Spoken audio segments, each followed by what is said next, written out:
Матвея, 21 глава, 9 стих написано: «Народ же, предшествовавший и сопровождающий, восклицал: Осанна сыну Давидову, благословен грядущий во имя Господне, Осанна вышних». Задумаюсь на миг, когда представлю события, где вижу я Христа.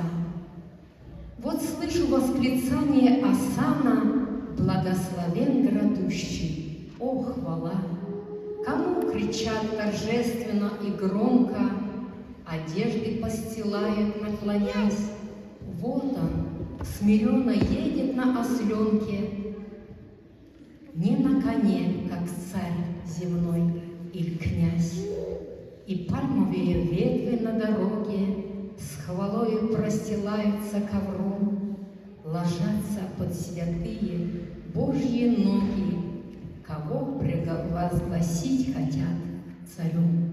Но тот, кто на осленке тихо едет, он знает, ненадолго это все.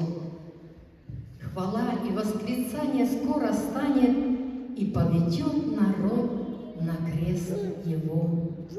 Войдя в Иерусалим, заплакал горько, весь город красовался перед ним, и слезы полились, как у ребенка.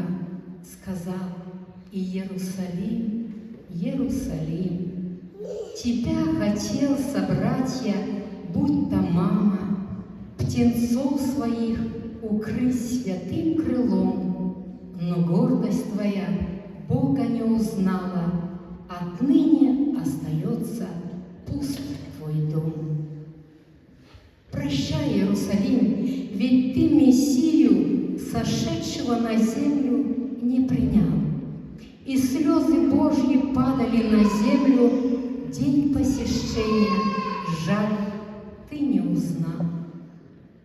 Как эхо раздавалось то послание, что плачет Бог, Мессия, Царь царей, а звезды молча слушали рыдание, что до Голгофы только пару дней.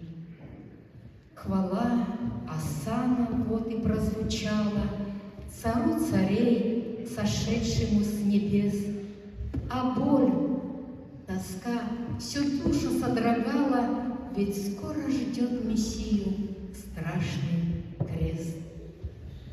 Задумаюсь на миг, когда представлю события, где вижу я Христа.